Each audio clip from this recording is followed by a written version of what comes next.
ജീവിതത്തിലെ സമയത്തെക്കുറിച്ചാണ് സൂപ്പർ താരം മോഹൻലാൽ ഇത്തവണ ബ്ലോഗിൽ എഴുതിയത്.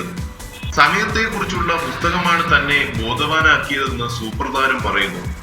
ദൈവത്തിന്റെ കത്ത് എന്ന പേരിലാണ് മോഹൻലാൽ ബ്ലോഗിൽ എഴുതിയിരിക്കുന്നത്. മരണത്തെക്കുറിച്ച് ചിന്തിക്കുമ്പോഴാണ് മനുഷ്യൻ തന്നെ ഓർക്കുന്നതെന്ന് മോഹൻലാലിന്റെ കത്തിനുള്ള മറുപടിയിൽ ദൈവം പറയുന്നു. താൻ എല്ലാവർക്കും 24 മണിക്കൂർ സമയമേ നൽകിയിട്ടുള്ളൂ, ഓരോ ദിവസവും. എന്നാൽ ഇത് മനസ്സിലാക്കി കർമ്മം ചെയ്യുന്ന എത്ര പേരുണ്ടെന്ന് ദൈവം ചോദിക്കുന്നു. പരദൂഷണം, മറ്റുള്ളവരുടെ കാര്യങ്ങളിൽ ഇടപെടൽ, മതജാതി വർഗ വർണ്ണ ദേശ വ്യത്യാസങ്ങൾക്ക് അനുസൃതമായി തമ്മിൽ തല്ലി കേസും കൊടുത്ത് ജയിലിൽ കിടന്ന് സമയം ചെലവഴിക്കുകയാണ് ആൾക്കാർ. നാട്ടിൽ മുമ്പ് തീവണ്ടി യാത്രകളിൽ എന്തെങ്കിലും വായിച്ചിരിക്കുന്നവരെ കാണാമായിരുന്നുവെന്ന് ദൈവം പറയുന്നു.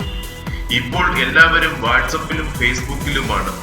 അന്വേഷിച്ചപ്പോൾ അതിൽ ആരെക്കുറിച്ചും എന്തും എഴുതാമെന്ന് മനസ്സിലായെന്ന് ദൈവം പറയുന്നു. കലാപം വരെ ഉണ്ടാക്കാം. ദിവസത്തിന്റെ മിക്ക സമയവും അതിൽ നോക്കിക്കൊണ്ടിരുന്ന് മരിക്കാറാകുമ്പോൾ തന്ന സമയം പോരാ എന്ന് പറയുന്നതിൽ എന്താണ് ന്യായം? പിന്നെ മനുഷ്യർ ഏറ്റവും അധികം സമയം ചെലവഴിക്കുന്നത് തന്നെ പ്രശംസിക്കാനാണെന്നും ദൈവം പറയുന്നു. തനിക്കായി കോൺക്രീറ്റ് ആരാധനാലയങ്ങൾ ഉണ്ടാക്കി, തനിക്കായി സംഘടനകൾ ഉണ്ടാക്കി പണം പിരിച്ച് ചെലവഴിക്കുന്നു.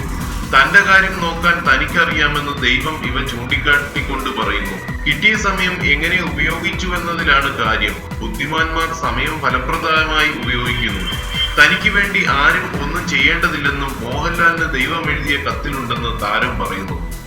പ്രപഞ്ചത്തിന്റെ മൊത്തം കാര്യങ്ങൾ നോക്കുന്ന തനിക്ക് സ്വന്തം കാര്യം നോക്കാൻ അറിയില്ലേ എന്ന് ദൈവം ചോദിക്കുന്നു.